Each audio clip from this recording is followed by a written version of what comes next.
Aprendizagem pelas consequências. O reforçamento objetivos do capítulo. Ao final deste capítulo, espera-se que o leitor seja capaz de 1. Definir, identificar e prover exemplos de comportamento operante. 2. Definir, identificar e prover exemplos de estímulos reforçadores. 3. Definir, identificar e prover exemplos de extinção operante. 4. Descrever e aplicar o procedimento de modelagem operante. 5. Diferenciar modelagem de modelação. 6. Descrever, exemplificar e identificar os efeitos da extinção operante. 7. Descrever e identificar exemplos de relações de contingências de reforçamento. 8. Descrever e identificar exemplos de reforçamento diferencial. 9. Identificar e fornecer exemplos de estímulos reforçadores sociais. 10. Indicar problemas relacionados à distinção entre reforçadores naturais e arbitrários. 11. Definir e identificar classes de respostas. 12. Diferenciar os conceitos de comportamento e resposta.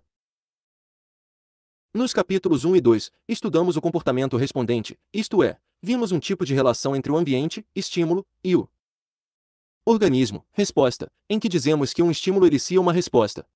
Concluímos que nosso conhecimento sobre o comportamento respondente nos ajuda a compreender parte do comportamento e da aprendizagem, tanto em animais não humanos quanto em pessoas.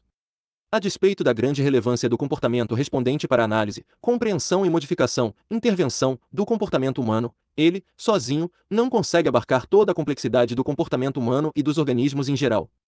Neste capítulo, conheceremos um segundo tipo de comportamento que engloba a maioria dos comportamentos dos organismos, o comportamento operante. Termo cunhado por B. F. Skinner. Classificamos como operante o comportamento que produz consequências que se constituem em alterações no ambiente cuja probabilidade de ocorrência futura é afetada por tais consequências. Entender o comportamento operante é fundamental para compreendermos como aprendemos a falar, ler, escrever, raciocinar, abstrair, etc. E, em um nível de análise mais amplo, até como aprendemos a ser quem somos, ou seja, como se constrói o repertório comportamental geralmente denominado de personalidade. Vimos que a aprendizagem de comportamentos respondentes se dá pelo procedimento de condicionamento respondente. De agora em diante, conheceremos um outro tipo de aprendizagem, que se dá pelo procedimento chamado de condicionamento operante.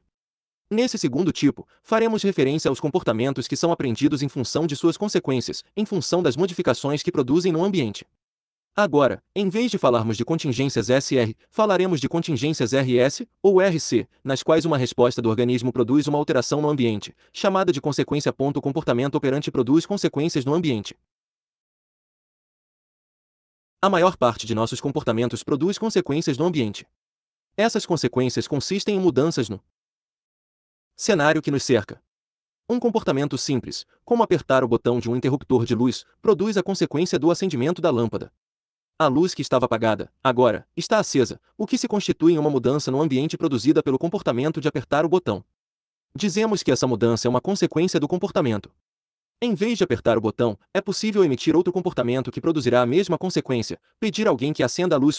No primeiro exemplo, o comportamento produziu diretamente a mudança na iluminação do ambiente. No segundo, o comportamento modificou diretamente o comportamento de outra pessoa, que também é ambiente, neste caso, e que, por sua vez, produziu a mudança na iluminação. A tabela 3.1 apresenta alguns exemplos de comportamentos bem simples e de possíveis consequências que são capazes de produzir. Lembre-se de que, quando usamos o termo resposta, estamos falando sobre o comportamento do indivíduo, sobre o que ele faz, fala, sente, pensa, etc. Portanto, esse termo não é utilizado apenas para se falar do comportamento respondente, mas também para se referir ao comportamento operante. Em breve veremos uma distinção mais precisa entre os termos comportamento e resposta. Por enquanto, você pode tratá-los como se fossem sinônimos. Tabela 3.1 Exemplos de comportamentos e suas possíveis consequências. Comportamento, resposta, consequência: dizer oi. Outra pessoa responder olá. Apertar um botão: chegada do elevador ao andar, abrir uma torneira, sair água da torneira, fazer uma pergunta ao professor, o professor responder, fazer o dever de casa, o professor elogiar, fazer juras de amor, ganhar um beijo, estudar, tirar boa nota na prova, fazer uma ligação telefônica, outra pessoa atender ao telefone, chorar, obter atenção das pessoas, contar piada, obter atenção das pessoas, risadas, cuidar da aparência, receber elogios, executar um trabalho, consertar uma torneira. Produto do trabalho pronto, a torneira parar de pingar, executar um trabalho, receber o pagamento, executar um trabalho, receber elogios. Tocar violão, produzir sons. Tocar violão, obter a atenção das pessoas. O comportamento operante é influenciado, controlado, por suas consequências. As consequências que nossos comportamentos produziram no passado influenciam sua ocorrência futura. É nesse sentido, de forma geral, que dizemos que o comportamento é controlado, ou influenciado, por suas consequências. Dizer que as consequências dos Comportamentos os controlam, de maneira geral, é o mesmo que dizer que elas determinarão se os comportamentos que as produziram ocorrerão com maior ou menor frequência no futuro. Vejamos um exemplo bem simples. Imagine que você peça um saleiro para uma pessoa. Se ela lhe passa o saleiro, é provável que, no futuro, em uma situação parecida, você o peça a ela novamente. Agora, imagine que você peça o saleiro a outra pessoa, mas que ela não o passe, e que isso ocorra de forma repetida. O que acontece, então? É bastante provável que, em novas situações nas quais você precise do saleiro, você o peça cada vez menos a essa pessoa, até que, por fim, não lhe peça mais. Tente lembrar de comportamentos cotidianos seus, identificando exatamente o que você fez e o que aconteceu depois. Analise, em seguida, se o que aconteceu depois do comportamento, isto é, a sua consequência, influenciou de alguma forma o fato de você emiti-lo novamente em ocasiões similares. As consequências produzidas pelos comportamentos ocorrem tão naturalmente no nosso dia a dia que, muitas vezes, nem nos damos conta de que elas estão presentes. Se refletirmos por alguns instantes, perceberemos que só continuamos fazendo uma série de coisas porque determinadas consequências ocorrem. Mais ainda, deixamos de fazer outras em função de suas consequências, ou, simplesmente, em função de que uma consequência produzida por determinado comportamento deixou de ocorrer. Por exemplo, se convidamos um amigo para sair, e ele geralmente aceita, continuamos a convidá-lo. Se esse amigo para de aceitar os convites, dando desculpas e mais desculpas, tenderemos a chamá-lo para sair cada vez menos. As consequências não têm influência somente sobre a frequência de ocorrência dos comportamentos considerados adequados ou socialmente aceitos. Elas também aumentam, mantêm ou reduzem a frequência de comportamentos considerados socialmente inadequados ou indesejados. A tabela 3.2 traz alguns exemplos desses comportamentos e algumas de suas possíveis consequências. Tabela 3.2 Exemplos de comportamentos considerados inadequados em nossa cultura e suas possíveis consequências. Comportamento. Resposta. Consequência: fazer bagunça em sala de aula, obter atenção do professor, fazer bagunça em sala de aula, obter atenção dos colegas, dizer que dirigiu em alta velocidade, admiração dos amigos, de alguns, matar aula, obter tempo livre para outras atividades, agir de forma grosseira com funcionários, fazerem o trabalho mais rapidamente, fazer birra, ganhar um brinquedo, corromper o funcionário da secretaria da faculdade, ter acesso a prova e aumentar a chance de tirar uma boa nota com menos estudo, falar mal de alguém, obter atenção de outra pessoa, fazer cópia pirata de livro, obter o livro sem ter que pagar, dizer piadas machistas, obter atenção ou aprovação de pessoas machistas, dizer piadas homofóbicas, obter atenção ou aprovação de pessoas homofóbicas, fazer comentários racistas, obter atenção ou aprovação de pessoas racistas, furar a fila, chegar mais rápido ao caixa, postar comentários sem noção no Facebook, obter curtidas ou aprovação de pessoas sem noção. Dirigir com velocidade acima da permitida, chegar ao destino mais rápido. Você já se questionou alguma vez, por exemplo, por que algumas crianças são birrentas e outras não? Para responder a essa pergunta, alguns podem argumentar sobre a natureza ruim da criança, enquanto outros podem dizer simplesmente que ela é assim por ser chata. Na realidade, se olharmos com cuidado para as interações de crianças birrentas e não birrentas com seu ambiente, percebemos que aquelas que fazem birra frequentemente conseguem o que querem com isso. Já aquelas que, hoje, raramente fazem birra, muito provavelmente não receberam, no passado, aquilo que queriam, agindo assim. Se o comportamento é controlado por suas consequências, isso dá duas possibilidades extremamente úteis para os psicólogos. A. Podemos entender o que leva as pessoas a fazerem o que fazem, isto é, a função de seus comportamentos, a partir da análise das consequências de seus comportamentos, e, b. Se os comportamentos das pessoas e também de animais não humanos são controlados por suas consequências, isso significa que podemos, quando isso é necessário, modificá-los por meio da alteração de suas consequências. Essa é a essência da abordagem psicológica análise do comportamento, cujo determinismo do comportamento se baseia no modelo de seleção por consequências, conforme será visto em mais detalhes ao longo deste livro. Exemplos simples de controle do comportamento por suas consequências. O rato mostrado na figura 3.1a está em uma caixa de condicionamento operante, chamada também de caixa de Skinner. No procedimento ilustrado nessa foto, cada vez que o animal pressiona uma barra, uma gota de água é disponibilizada. Esta consequência é valiosa para o ratinho, já que ele se encontra privado de água. Enquanto tal situação se mantiver, ele continuará pressionando a barra, ou seja, enquanto esse comportamento produzir água, o animal continuará pressionando a barra.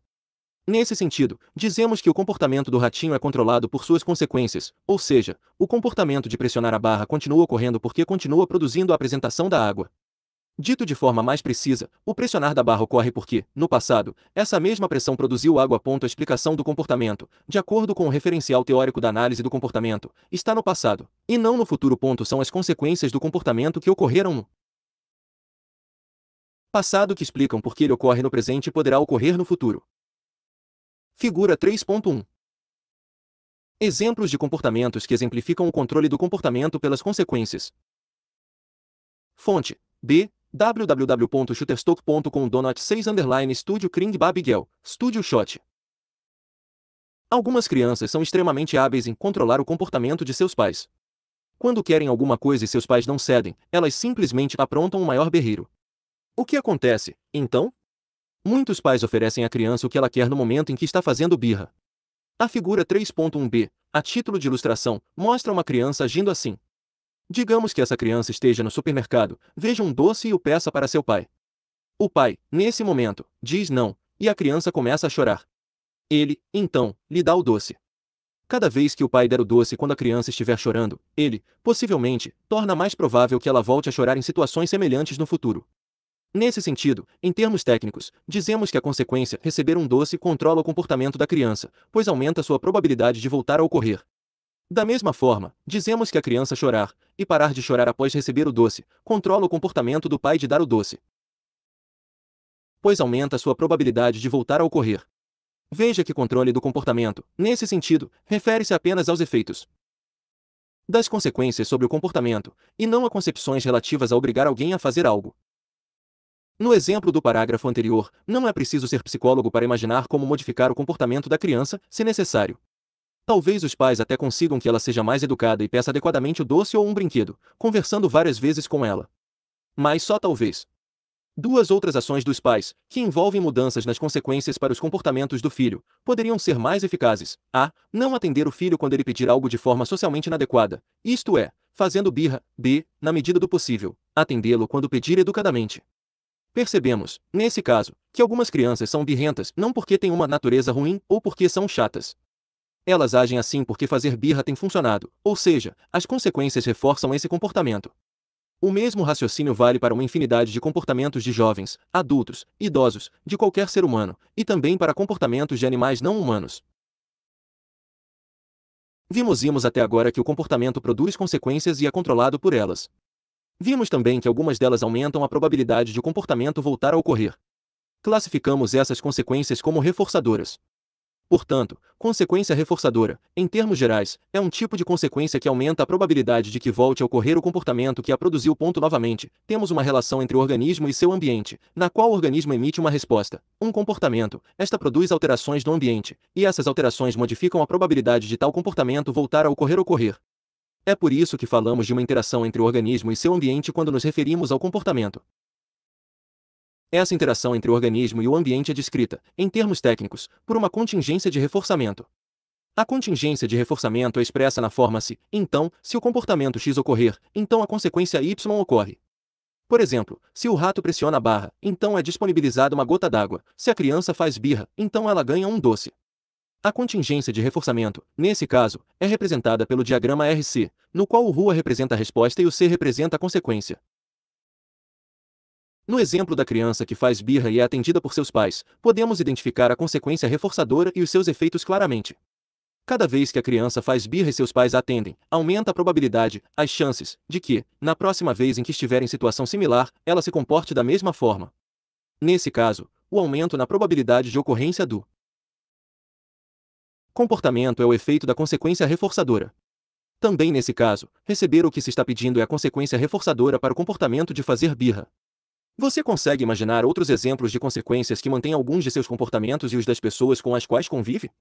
Que tal fazer esse exercício antes de continuar a leitura do livro? Devemos nos lembrar que, quando nos referimos ao comportamento, falamos sobre relações entre o organismo e o ambiente, isto é, só faz sentido falar de comportamento em referência ao ambiente no qual ele ocorre. Você se lembra do comportamento respondente, descrito na relação SR? Lembra-se de que lá dissemos que, para afirmarmos se um determinado estímulo é neutro, incondicionado ou condicionado, devemos sempre atentar para a relação, ou seja, para qual resposta ele é neutro, incondicionado ou condicionado. Pois bem, o mesmo tipo de raciocínio funcional vale para o estímulo reforçador. A fim de afirmar que determinado estímulo é um reforçador, devemos analisar o seu efeito sobre a probabilidade de ocorrência do comportamento que teve como consequência a apresentação desse estímulo. Os estímulos reforçadores são as alterações no ambiente, ou em partes dele, que constituem as consequências reforçadoras. Por exemplo, o rato pressiona a barra da caixa de condicionamento perante uma gota d'água é disponibilizada Nesse caso, a consequência reforçadora é a disponibilização da água, e o estímulo reforçador é a água propriamente dita. As características físicas de um estímulo, ou suas propriedades, não podem, por si só, qualificá-lo como reforçador. A um exemplo simples: se você está 2 dias sem comer, comida pode tornar-se um estímulo reforçador. Entretanto, se acabou de comer muito, o seu prato predileto poderá até mesmo ser aversivo. Outro exemplo pode ser útil para demonstrar essa relação. Para uma pessoa que acabou de correr 10 quilômetros, uma água de cocô pode passar a exercer a função de estímulo reforçador. Isto é, comportamentos que no passado tiveram como consequência a obtenção de água de cocô se tornarão mais prováveis. O elogio de um professor para o comentário de um aluno em sala de aula pode tornar mais provável que o estudante volte a fazer comentários. Nesse caso, o elogio pode ser considerado um estímulo reforçador. Em contrapartida, esse mesmo elogio, para outro aluno, ou para o mesmo estudante em um contexto diferente, pode não ter efeito algum sobre o comportamento de fazer comentários, talvez possa até levar o indivíduo a nunca mais fazer comentários na aula desse professor. Nesse caso, o elogio não poderia ser considerado um estímulo reforçador. Comum a esses exemplos, queremos mostrar que, para determinarmos se um estímulo é reforçador, ou se uma consequência é reforçadora, devemos considerar, necessariamente, o seu efeito sobre o comportamento. Independentemente do estímulo. Se o efeito de sua apresentação for o de aumentar a probabilidade de ocorrência do comportamento que o produz, então ele será considerado reforçador. O procedimento de apresentação desse estímulo e o seu efeito sobre o comportamento serão chamados de reforçamento. Além de aumentar a frequência, ou probabilidade de ocorrência, de um comportamento, o reforçamento tem, pelo menos, dois outros efeitos sobre o comportamento dos organismos. Um deles é a diminuição da frequência de outros comportamentos diferentes do comportamento reforçado. Se, por exemplo, você está em um bar, olhando as pessoas que por lá passam, bebendo, comendo e falando sobre determinado assunto, e alguém começa a prestar muita atenção no que você está dizendo, é provável que você coma menos, beba menos, observe menos o movimento no bar e passe mais tempo conversando. Nesse caso, a atenção é o estímulo reforçador e falar é a resposta. A disponibilização de atenção por outras pessoas para o comportamento de falar resultando no aumento de sua frequência é o reforçamento, que também resultou na diminuição da frequência de outras respostas com certa probabilidade de ocorrência naquele momento. Esse mesmo efeito pode ser observado no momento em que o comportamento de pressionar a barra emitido por um rato começa a ser reforçado com água. A figura 3.2 apresenta uma ilustração com dados hipotéticos desse efeito. Na imagem vemos um gráfico de frequência da resposta, número de respostas por minuto. No eixo X estão os minutos, e, no eixo Y, o número de respostas. A resposta de pressionar a barra é representada pela linha contínua com círculos vazados, a resposta de farejar é representada pela linha contínua com triângulos preenchidos, e a resposta de limpar-se é representada pela linha pontilhada com quadrados vazados. Nessa hipotética seção, o animal é colocado na caixa de Skinner e nenhuma consequência é programada para seus comportamentos até o final do terceiro minuto da sessão. A partir daí, as respostas de pressão à barra passam a ser consequenciadas com a apresentação de água para o animal. Note, na figura 3.2, que, após as respostas de pressionar a barra passarem a ser reforçadas, não só a frequência desse comportamento começa a aumentar, como também começam a diminuir as frequências dos comportamentos de limpar-se e de farejar. Também podemos ver esses princípios no exemplo da criança com birra. Quando ela emite o comportamento de birra com muita frequência, os pais podem diminuir a frequência desse comportamento simplesmente reforçando mais vezes comportamentos mais adequados na sua perspectiva. Ou seja, ao atender os pedidos da criança quando ela os faz de forma mais educada, a frequência do comportamento de fazer birras, com a mesma função, tende a diminuir. Em outro contexto, o professor pode diminuir a frequência das conversas paralelas em sala de aula apenas reforçando mais frequentemente comportamentos incompatíveis com tais conversas, como, por exemplo, os comportamentos de ler, fazer exercícios, fazer perguntas, etc. Figura 3.2. Ilustração do efeito momentâneo do reforçamento de um comportamento sobre a sua frequência e sobre a frequência de outros comportamentos, dados hipotéticos. Outro efeito do reforçamento é a diminuição da variabilidade na topografia da resposta reforçada. A topografia da resposta é um conceito relativo à forma de uma resposta, podendo envolver padrões sonoros de vocalizações ou de movimentos da pessoa, por exemplo, quando alguém diz saleiro ou pimenta do reino. Estamos diante de duas topografias de respostas distintas, já que os padrões sonoros produzidos são diferentes. Os comportamentos de pular e de caminhar também apresentam topografias distintas, já que os movimentos que constituem esses dois comportamentos também são diferentes. Geralmente, nas primeiras vezes em que um rato, em uma caixa de condicionamento operante, pressiona a barra, ele o faz de maneiras bem diferentes. Por exemplo, o faz com a pata esquerda, com a direita, com as duas ou com o focinho. À medida que o comportamento de pressão à barra é continuamente reforçado, o mesmo passa a ocorrer de uma forma, com uma topografia, cada vez mais parecida, ou seja, passa a ocorrer quase todas as vezes com a mesma pata apoiada basicamente no mesmo ponto da barra, conforme ilustrado na figura 3.3. Figura 3.3. Pode não parecer, mas essas três fotografias foram tiradas em momentos diferentes. Cada uma mostra uma resposta de pressão à barra após esse comportamento ter sido reforçado mais de 100 vezes. É possível notar, pelas imagens, a grande similaridade das topografias das respostas de pressão à barra emitidas pelo animal. Esse efeito do reforçamento sobre o comportamento é muito evidente no nosso dia a dia. Por exemplo, você pode responder à pergunta "Onde fica a biblioteca?" de diversas maneiras. Caso uma dessas formas seja bem-sucedida, na medida em que o interlocutor a compreenda, é provável que, da próxima vez que lhe fizerem essa mesma pergunta, você a responda de forma semelhante. Quanto mais vezes você responder a pergunta e for bem compreendido, mais a resposta dada será parecida com a anterior.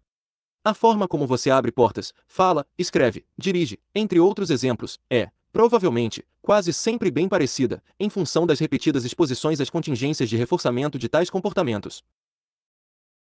Até aqui vimos que o comportamento produz consequências no ambiente e que estas podem afetar a probabilidade de ele voltar a ocorrer. Analisamos também que algumas consequências específicas aumentam ou mantêm a probabilidade de o comportamento que as produz voltar a ocorrer, as quais são denominadas de reforçadoras. É comum que algumas consequências produzidas por certos comportamentos deixem de ocorrer quando estes são emitidos.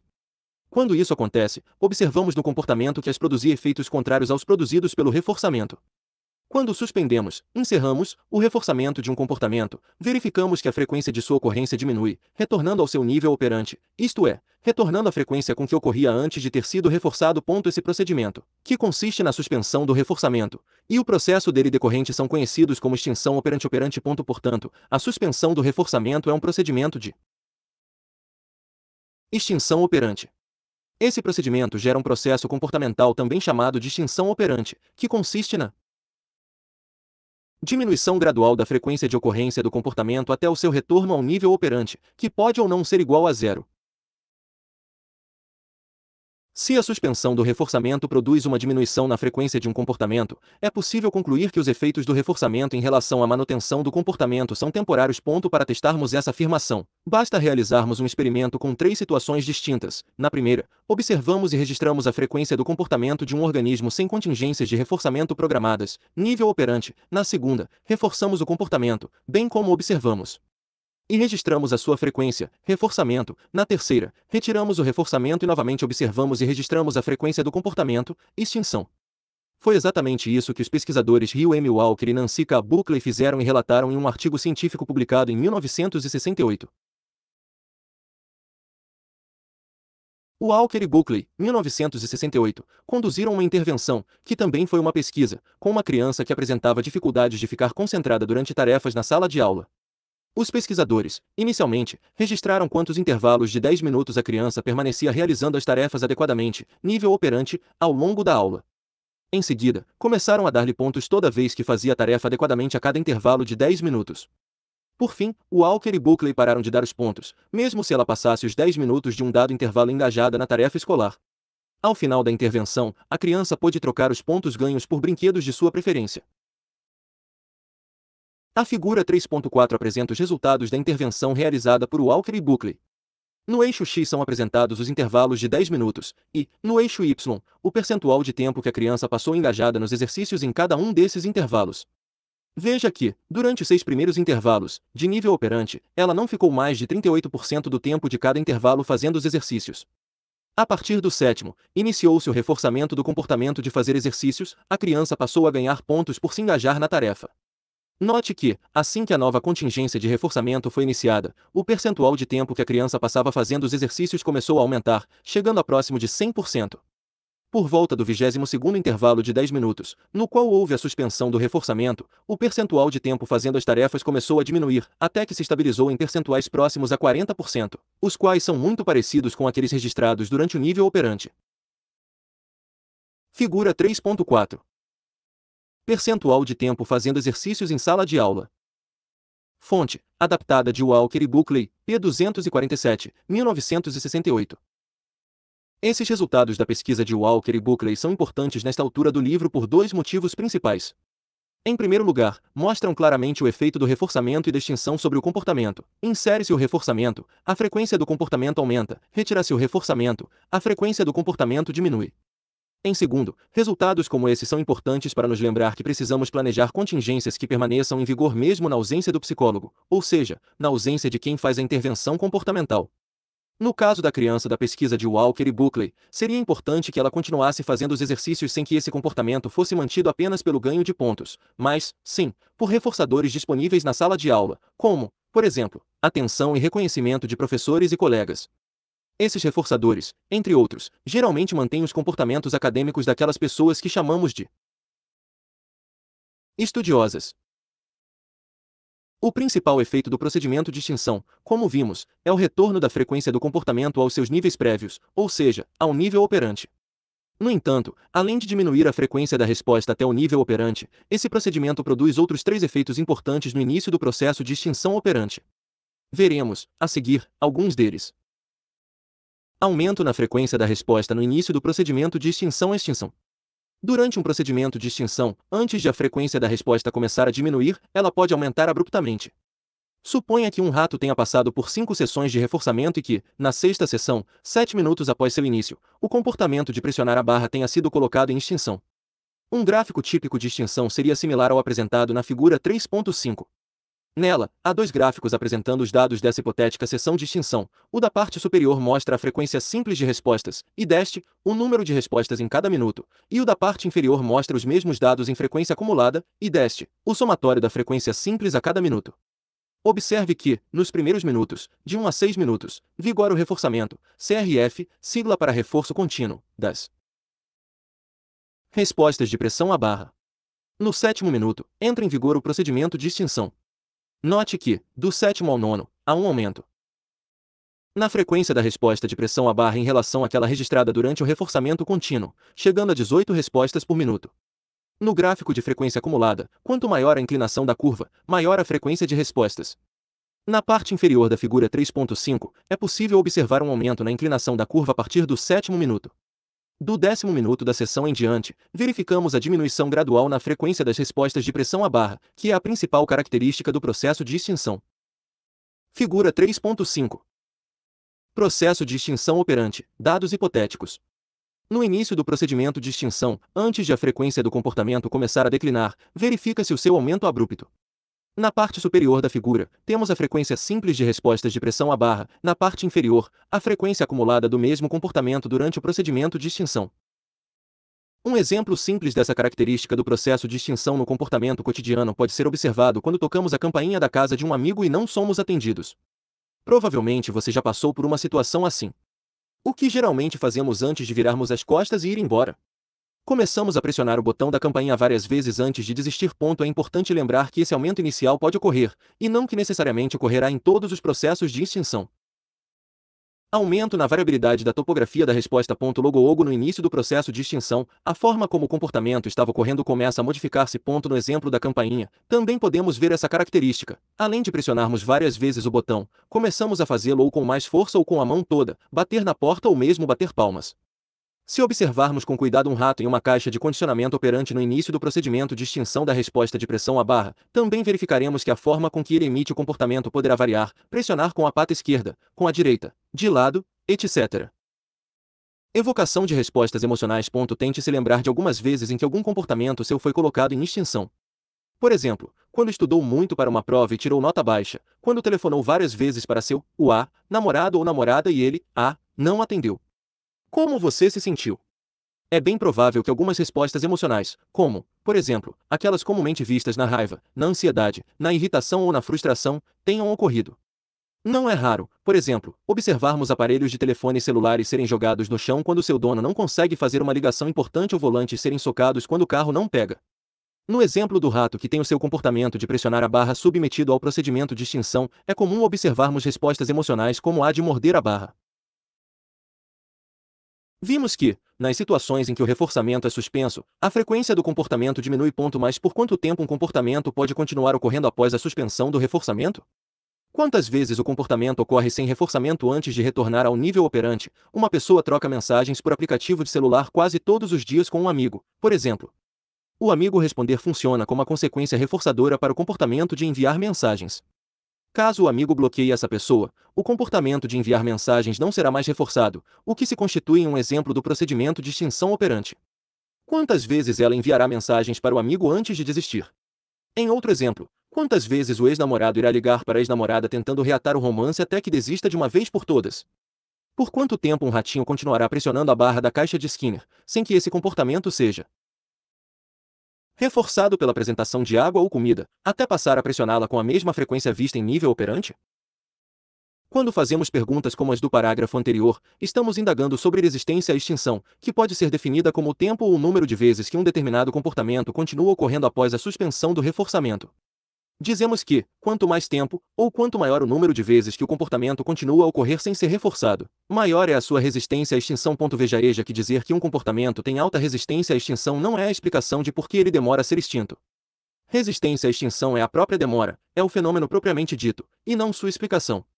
A explicação relaciona-se a outras variáveis, que veremos mais adiante.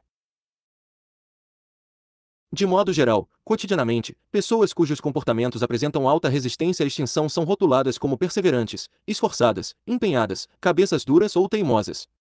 A pessoa que desiste facilmente, em termos técnicos, é aquela cujos comportamentos apresentam baixa resistência à extinção e, no dia a dia, pode ser vista como preguiçosa, fogo de palha ou desanimada. Apenas rotular as pessoas como perseverantes ou teimosas não nos diz o que as leva a agir assim, apenas caracteriza como agem. Mas por que alguns indivíduos são mais perseverantes ou teimosos que outros? Por que algumas pessoas prestam vestibular para a medicina 8 ou 9 vezes sem serem aprovadas, enquanto outras desistem já na primeira reprovação? Em que condições continuamos a emitir um comportamento não reforçado? Ou seja, que condições afetam a resistência à extinção? Vários fatores, ou, dito de outra forma, diversas variáveis, influenciam a resistência à extinção de um comportamento. A seguir, serão descritos alguns deles. Número de exposições à contingência de reforçamento. Diz respeito ao número de vezes em que um determinado comportamento foi reforçado até a suspensão do reforçamento. Quanto mais vezes um comportamento for reforçado, mais resistente à extinção ele será. É mais fácil, por exemplo, diminuir a frequência do comportamento de fazer birras de uma criança logo nas primeiras vezes que ocorre. Uma criança que tem seus comportamentos de fazer birras reforçados de modo consistente por anos possivelmente demorará mais tempo até parar de emiti-los quando as birras não forem mais reforçadas. Da mesma forma, uma criança, cujos comportamentos de pedir educadamente tenham sido reforçados por muitos anos por seus pais, continuará a pedir educadamente por mais tempo caso os adultos à sua volta parem de reforçar esse comportamento. Portanto, seria recomendado, por exemplo, que os pais reforçassem com alta frequência os comportamentos de pedir educadamente de seus filhos para que se tornassem mais resistentes à extinção. Cabe ressaltar, todavia, que, de forma similar ao número de emparelhamentos no condicionamento respondente, o número de reforçamentos não aumenta a resistência à extinção de forma indefinida. Após um certo número de reforçamentos, não serão observados mais aumentos na resistência à extinção. Custo da resposta. Quanto mais esforço é necessário para emitir um comportamento, menor será a sua resistência à extinção. Em outras palavras, se for mais difícil, desisto mais rápido. Por exemplo, ao término de um namoro, quanto mais difícil for para o namorado teimoso falar com a namorada, mais rapidamente ele parará de insistir em retomar o relacionamento. Se um rato tem à sua disposição duas barras para pressionar, e ambas produzem água como consequência, mas uma delas é mais pesada que a outra, o animal tenderá a parar de pressionar mais cedo a barra mais pesada quando a pressão delas não mais produzir água. Intermitência do reforçamento. Quando um comportamento às vezes é reforçado e às vezes não, ele se tornará mais resistente à extinção do que um comportamento reforçado todas as vezes que ocorre. É mais fácil, por exemplo, extinguir o comportamento de fazer birra que é reforçado todas as vezes em que ocorre do que extinguir aqueles que são reforçados apenas ocasionalmente. No capítulo 7 discutiremos em detalhes os efeitos do reforçamento intermitente sobre o comportamento operante. Eliminação de um comportamento de birra utilizando-se o procedimento de extinção. A extinção é um dos procedimentos mais simples para modificar comportamentos quando o objetivo é reduzir a sua frequência, embora a extinção, sozinha, nem sempre seja a melhor opção de intervenção na atuação profissional. Para ilustrar o uso do procedimento de extinção com um caso real, vamos analisar um estudo de caso relatado por Williams em 1958. O caso descreve um tratamento bem-sucedido de um comportamento de birra de uma criança de 2 anos de idade utilizando-se o procedimento de extinção, isto é, removendo-se a consequência reforçadora do comportamento de fazer birras. De acordo com Williams, 1958, a criança teve sérios problemas de saúde durante seus primeiros 18 meses de vida. À época do tratamento do comportamento de birra, esse problema de saúde já havia cessado há alguns meses, mas a criança continuava demandando a mesma atenção e cuidados especiais que seus pais lhe davam quando estava doente. Os pais da criança e uma tia alternavam-se na tarefa de colocá-la para dormir e precisavam ficar no quarto com ela até que adormecesse. Caso saíssem antes que ela pegasse no sono, a criança iniciava uma monumental crise de choro e só parava quando um deles voltava. A crise de choro era iniciada até mesmo se a pessoa que estivesse com ela no quarto pegasse uma revista ou livro para ler, e só cessava se o livro-revista fosse deixado de lado. Conforme relatado por Williams, os pais e a tia ficavam de 1h30 a 2 horas por noite no quarto da criança esperando que ela dormisse. Após checado com o médico que a criança já estava em perfeitas condições de saúde, decidiu-se remover a consequência reforçadora do comportamento de chorar, que era mantido pela atenção presença do cuidador, pais e tia, no quarto da criança enquanto ela pegava no sono. Após o início da intervenção comportamental, o cuidador colocava a criança na cama, executava os procedimentos normais de pais ao fazer isso, cobrir, beijar, desejar boa noite, etc., saía do quarto e fechava a porta. Desse ponto em diante, porém, o cuidador não mais retornava ao quarto quando a criança começava a chorar. A figura 3.6 mostra as curvas de extinção do comportamento de chorar, ou seja, a duração do choro medida em minutos durante 10 dias, nos quais o choro não produzia mais a presença da atenção dos cuidadores.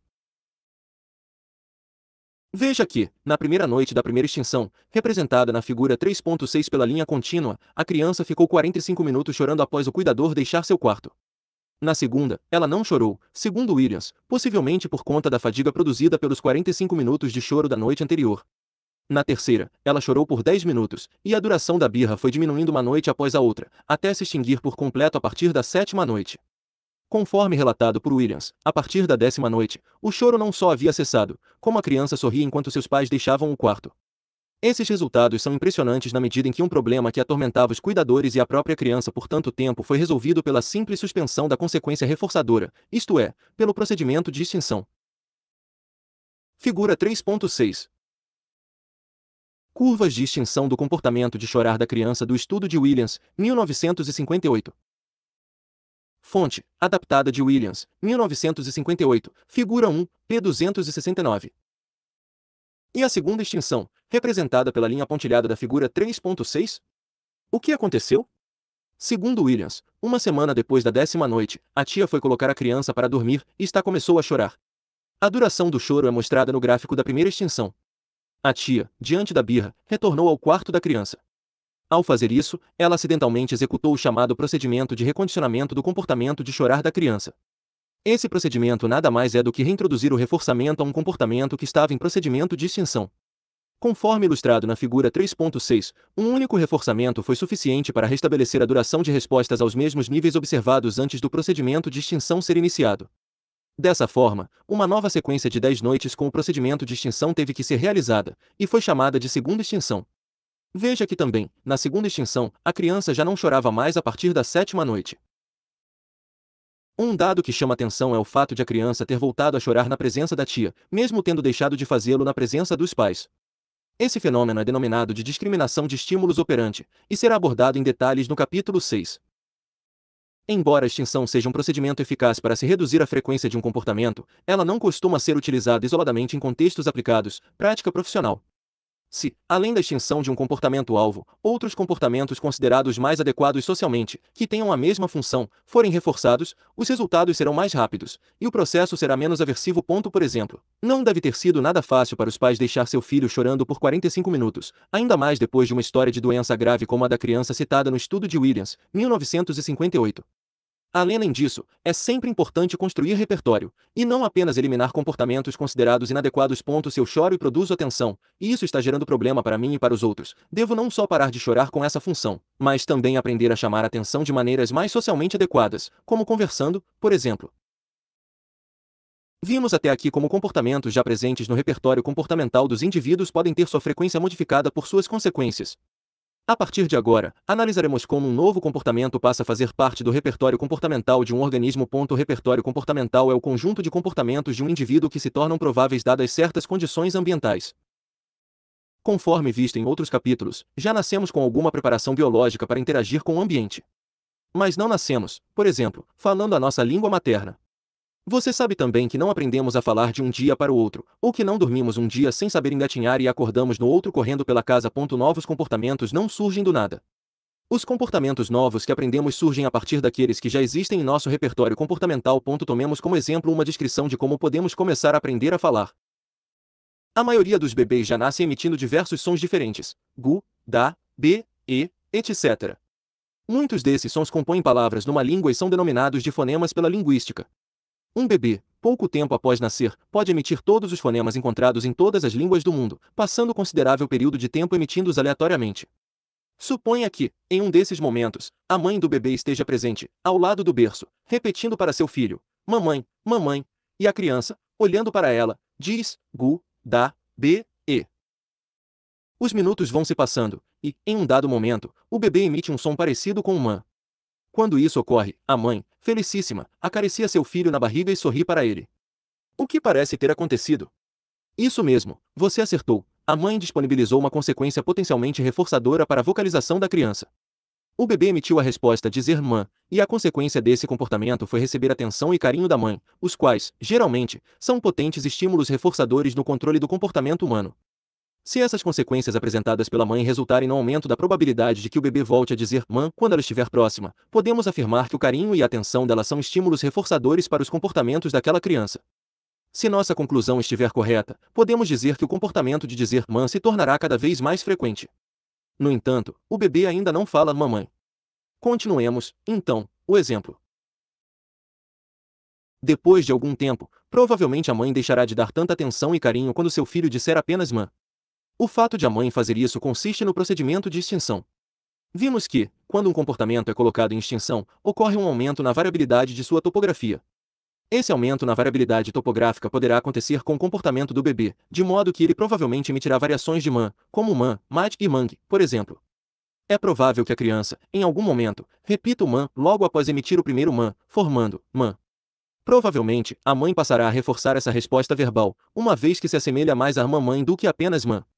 Agora, emitir a topografia de resposta mã é fortalecido pelas consequências providas pela genitora, até que ela deixe de reforçar essa topografia, como fizera antes com mã. Essas contingências de reforçamento e essas extinções continuam ocorrendo até que o bebê, eventualmente, diga mamãe. Denominamos o procedimento que a mãe, intuitivamente, utilizou para ensinar seu filho a dizer mamãe de modelagem comportamental ou apenas de modelagem. A modelagem é um procedimento de reforçamento diferencial de aproximações sucessivas de um comportamento-alvo. O resultado final desse procedimento é um novo comportamento construído a partir de combinações de topografias de respostas já presentes no repertório comportamental do organismo. O modo como essas combinações se dão é determinado pelas contingências de reforçamento e pelas extinções que sucessivamente resultam no comportamento-alvo. Ou seja, a modelagem é um dos modos pelos quais novos comportamentos passam a fazer parte do repertório comportamental dos indivíduos. O reforçamento diferencial consiste em reforçar algumas respostas que obedecem a algum critério e em não reforçar aquelas que não atendem a tal critério. A figura 3.7 ilustra o produto do reforçamento diferencial em cada um de 6 momentos da modelagem da resposta de pressão à barra de um rato na caixa de Skinner. Na fotografia 1, por exemplo, somente movimentos em direção à barra eram reforçados, critério. Antes de pressionar a barra, fotografia 6 da FIG 3.7, vários outros comportamentos que se aproximavam cada vez mais do comportamento-alvo, pressionar a barra, foram reforçados. Em seguida, foram colocados em extinção pela mudança do critério para o reforçamento. O critério de reforçamento, durante o procedimento de modelagem, vai sendo modificado de modo a exigir respostas cada vez próximas, similares topograficamente, ao comportamento-alvo. Chamamos tais etapas de aproximações sucessivas do comportamento-alvo. Figura 3.7. Modelagem, reforçamento diferencial de aproximações sucessivas do comportamento-alvo. Novos comportamentos são modelados a partir de comportamentos anteriores. As fotografias de 1 a 6 mostram, da esquerda para a direita e de cima para baixo, como a resposta de pressionar uma barra foi gradativamente selecionada pelas consequências reforçadoras. Usamos, na modelagem, basicamente, o reforçamento diferencial, reforçar algumas respostas e extinguir outras similares, e as aproximações sucessivas, exigir gradualmente respostas mais próximas do comportamento-alvo, para ensinar um novo comportamento. 3 aspectos principais devem ser levados em consideração quando se usa esse procedimento. O primeiro é a imediaticidade do reforço em relação à resposta. Quanto mais temporalmente próximo da resposta o estímulo reforçador for apresentado, maior será o seu efeito sobre o comportamento. No exemplo do bebê aprendendo a falar, imagine se a mãe reforçasse o comportamento de dizer mã de seu bebê apenas alguns minutos após ele ter emitido esse som. Provavelmente a palavra mamãe demoraria bem mais para ser aprendida. O segundo aspecto principal é que não se deve reforçar demasiadamente respostas em cada passo intermediário. Como vimos, o reforçamento vai reduzindo a variabilidade da resposta. Assim, se reforçamos muito uma resposta intermediária, ela pode ficar muito fortalecida, dificultando o aparecimento de respostas mais próximas ao comportamento final quando colocarmos a resposta intermediária em extinção. O terceiro aspecto é que se deve ter passos intermediários graduais, reforçando pequenos avanços a cada passo. Caso a distância topográfica entre um passo e outro seja muito longa, muitas respostas ocorrerão sem serem reforçadas, o que pode resultar na deterioração do que já for aprendido previamente. Isso atrasaria a modelagem, uma vez que as respostas outrora estabelecidas precisarão ser novamente ensinadas. Além da modelagem, outro procedimento é muito utilizado para propiciar a aprendizagem de um novo comportamento, chamado de modelação. Como os nomes são parecidos, é comum o estudante confundir os dois conceitos. Isso, no entanto, é um erro, já que ambos descrevem processos diferentes. Na modelagem, como vimos, os comportamentos são gradualmente selecionados por suas consequências. Já na modelação, ou aprendizagem por observação de modelos, o comportamento de um organismo tem a sua probabilidade alterada em decorrência da observação do comportamento de outro organismo e da consequência que este produz. Desse modo, na modelação, inicialmente, o organismo não precisa emitir determinado comportamento para alterar a probabilidade de que este ocorra. Bastaria que observasse outro organismo se comportando e produzindo consequências reforçadoras. Um exemplo de aprendizagem por modelação é o de uma criança que passa a fazer birra com mais frequência ao ver um colega conseguir mais sorvete de seus pais com esse comportamento. É importante ressaltar, entretanto, que a observação do reforçamento do comportamento de outro organismo somente aumenta a probabilidade de emissão de uma topografia de resposta similar pelo observador. A sua aprendizagem requer a apresentação de consequências reforçadoras contingentes à emissão da resposta. Estímulos reforçadores são aqueles cuja apresentação aumenta a probabilidade de ocorrência futura do comportamento que os produziu. Veremos no próximo capítulo que certos estímulos produzem esse efeito por sua remoção do ambiente. Ao estudar sobre análise do comportamento, você encontrará referências aos conceitos de estímulo reforçador social e estímulo reforçador não social. Embora se possa encontrar divergência na literatura sobre quais são as diferenças entre esses dois tipos de estímulos reforçadores, utilizaremos neste livro uma distinção que parece ser a mais comum. Nos estímulos reforçadores sociais, a mudança produzida pelo comportamento no ambiente é justamente seu efeito sobre o comportamento de outra pessoa. Quando o bebê do exemplo anterior dizia "mãe", sua mãe sorria e lhe acariciava a barriga. O sorriso e a carícia da mãe, nesse caso, seriam exemplos de reforçadores sociais, uma vez que se constituíram no comportamento de outra pessoa, a mãe, e fortaleceram o comportamento do bebê de dizer "mãe". É importante lembrar que nem todas as reações de outras pessoas serão consideradas reforçadoras. Só podemos concluir que o são a partir do efeito que geram sobre o comportamento que as produziu. Para ilustrar como nosso comportamento é sensível ao reforçamento social, vamos analisar o estudo de Greenspan, 1955. Greenspan realizou um experimento com o qual demonstrou quanto o comportamento humano é sensível ao comportamento de outras pessoas, mesmo aqueles comportamentos simples e, aparentemente, considerados sem importância.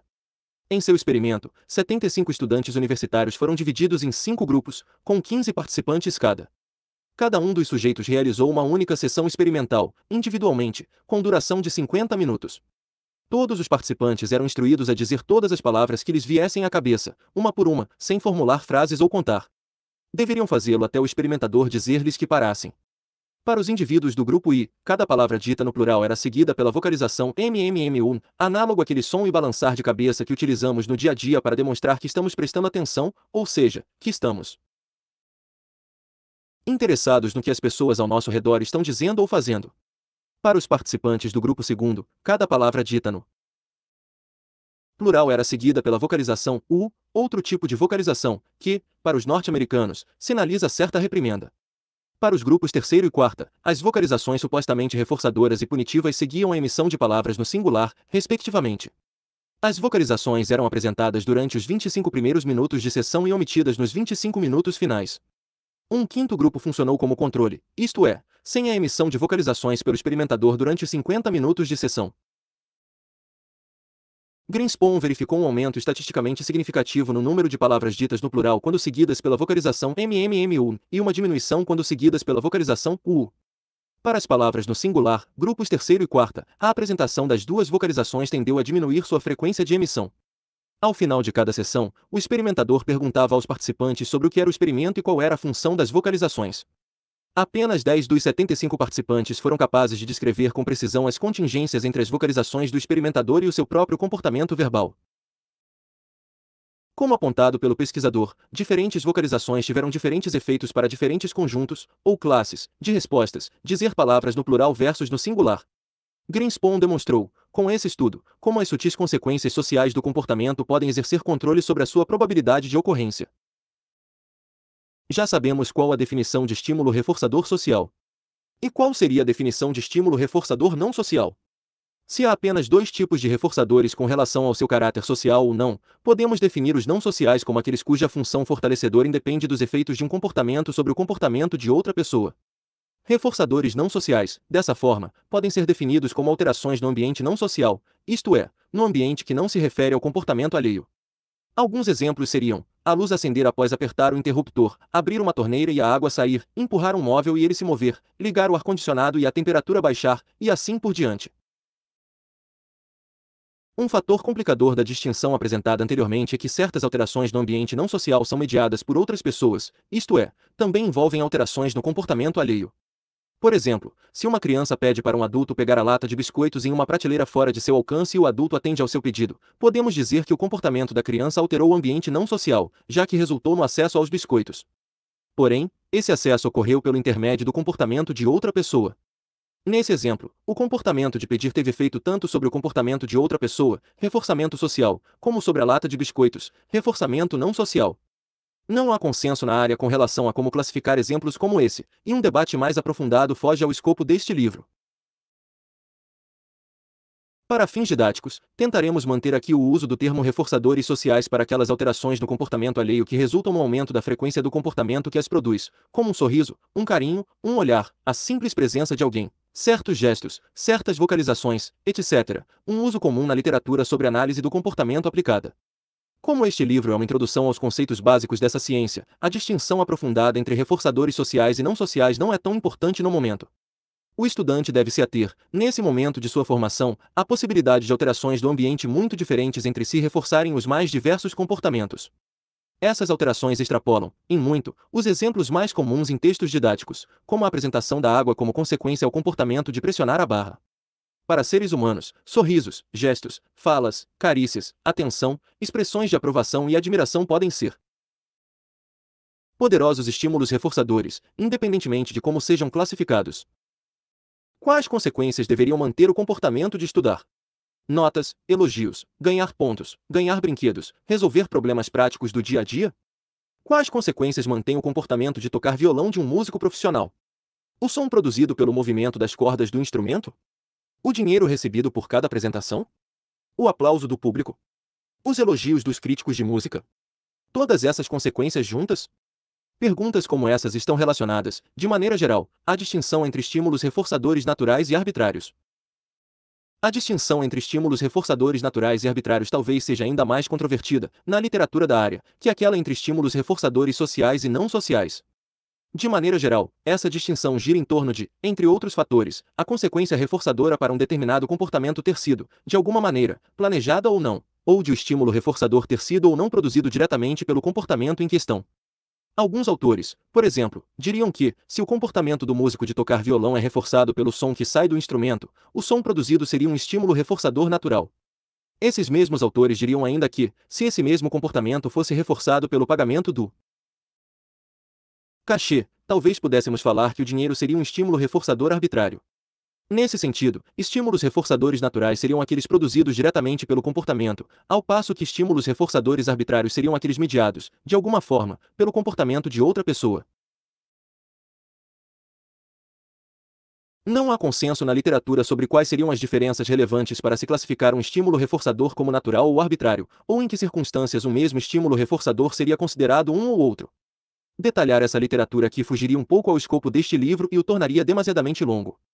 Ao final deste capítulo, na seção Bibliografia consultada, citado e sugestões de leitura, você encontrará referências de alguns textos que abordam essas distinções. Essas referências lhe darão um panorama mais apropriado da discussão sobre reforçadores naturais e arbitrários. Para fins didáticos, que são o principal propósito deste livro, iremos abordar a discussão sobre reforçadores naturais versus arbitrários por outro ângulo, diferente de uma tentativa de distinção entre os dois. Para isso, iniciemos relembrando a pesquisa realizada por Walker e Buckley, 1968. Podemos resumir esse estudo assim: 1. Uma criança fazia poucos exercícios pedidos pela professora em sala de aula. 2. O comportamento de fazer exercícios passou a ser reforçado com pontos, que poderiam ser trocados por brinquedos. 3. Após o início do reforçamento, o comportamento de fazer exercícios em sala de aula aumentou de frequência. 4. Ao se retirar a nova contingência, se fazer exercício, então ganha pontos, o comportamento diminuiu de frequência, voltando aos níveis observados antes de ela ser colocada em vigor. Seria difícil encontrar um professor, pai ou analista do comportamento que concordasse que se deve reforçar o comportamento de estudar ou fazer exercícios, com brinquedos ou guloseimas o tempo todo. Em certo sentido, podemos dizer que o brinquedo é um reforçador arbitrário para o comportamento de estudar. Por que, então, Walker e Buckley utilizaram brinquedos como estímulos reforçadores para esse comportamento? Se eles utilizaram brinquedos, é porque outros potenciais reforçadores não estavam funcionando ou não estavam disponíveis para o comportamento de estudar da criança que participou da pesquisa. Todos nós sabemos que há crianças que estudam sem que nenhum brinquedo ou presente seja apresentado contingentemente a esse comportamento. Mas o que, então, mantém o comportamento de estudar dessas crianças? Bom, dizer que elas se conscientizaram da importância dos estudos não ajuda muito. Pontos, menções, medalhas, estrelinhas e elogios de professores, pais e colegas são alguns dos estímulos reforçadores mais comuns relacionados ao comportamento de estudar. São tão comuns que, às vezes, nem percebemos que esses estímulos funcionam como reforçadores para esse comportamento. Embora se possa argumentar que pontos, menções, medalhas, estrelinhas e elogios também sejam reforçadores arbitrários para o comportamento de estudar, as pessoas, em geral, os aceitam muito mais facilmente como modo de controle desse comportamento que brinquedos ou guloseimas. Por exemplo, no caso da pesquisa de Walker e Buckley, uma continuação interessante seria fazer a transição entre utilizar brinquedos como reforçadores para a manutenção do comportamento e utilizar estímulos como pontos, menções, estrelinhas e elogios. Usar brinquedos ou prendas, em contextos como esses, pode ser interessante para que a criança comece a estudar ou estude mais. A partir do momento que ela começa a se dedicar, o comportamento pode passar a ser reforçado também por esses estímulos mais comumente utilizados em sala de aula. Se isso não acontece, o profissional que realiza a intervenção com o objetivo de fazer a criança estudar mais precisa, de alguma maneira, programar as contingências para que essa transição ocorra. Da mesma forma, um analista do comportamento, ao realizar um atendimento psicoterápico, pode elogiar as falas de seu cliente mais compatíveis com o que chamamos de maior autoestima. No entanto, se essas falas forem reforçadas com elogios apenas pelo analista do comportamento dentro do consultório, elas terão baixa probabilidade de ocorrer no dia a dia do cliente, fora do consultório, já que dificilmente serão elogiadas pelas outras pessoas. Nesse caso, é preciso pensar e implementar estratégias para que essas falas passem a ser reforçadas também fora do consultório, no ambiente natural do cliente, por assim dizer. É preciso reconhecer que boa parte dos comportamentos das pessoas, principalmente em contextos sociais, só ocorre se for arbitrariamente reforçada. Se, por exemplo, o comportamento de estudar de uma criança, em um primeiro momento, só aumenta de frequência utilizando-se brinquedos, então que sejam utilizados brinquedos, mas que seja elaborada também uma intervenção que vise estabelecer outras contingências de reforçamento para esses comportamentos. Se brinquedos, elogios, dinheiro, presentes, sorrisos, pontos, menções, ganhar presença por estar em sala de aula, etc., são reforçadores apropriados para manter determinados comportamentos, isso dependerá de vários fatores, incluindo fatores culturais. Como regra, para o profissional que irá realizar intervenções manipulando contingências de reforçamento, talvez seja útil fazer sempre as seguintes perguntas: quando minha intervenção chegar ao fim, haverá reforçadores disponíveis para os comportamentos em questão sem a minha intervenção? O comportamento em questão já tem frequência mínima para que esses novos reforçadores passem a controlá-lo. Você deve ter notado que temos utilizado os termos comportamento e resposta como sinônimos, PEs, comportamento de pressão à barra e resposta de pressão à barra. No entanto, isso não é, de todo, adequado. Temos feito isso até o momento para fins didáticos, pois somente agora, após termos discutido vários outros conceitos, é que estamos em condições de fazer uma distinção apropriada. O termo comportamento refere-se, na verdade, a uma classe de respostas, e o termo resposta pode ser definido como uma instância do comportamento. Uma instância do comportamento, por sua vez, pode ser definida como uma ocorrência isolada desse comportamento. Quando, por exemplo, o rato pressiona a barra, dizemos que ocorreu uma resposta de pressão à barra. O conjunto de todas as respostas de pressão à barra, nesse caso, é chamado de comportamento de pressão à barra e também designado de classe de respostas de pressão à barra.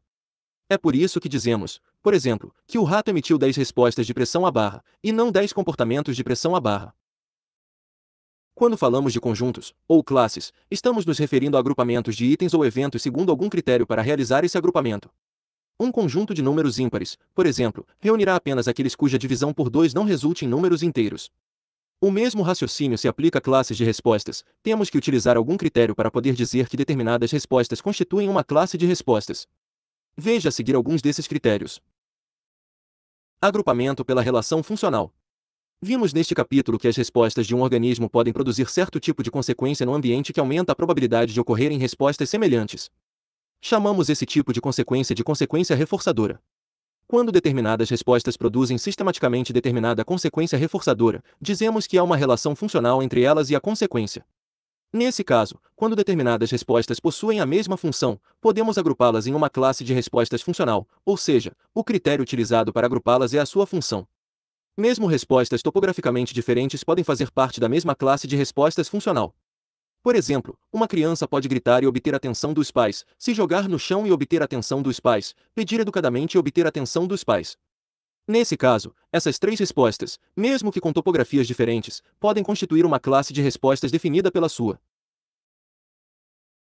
função, obter a atenção dos pais.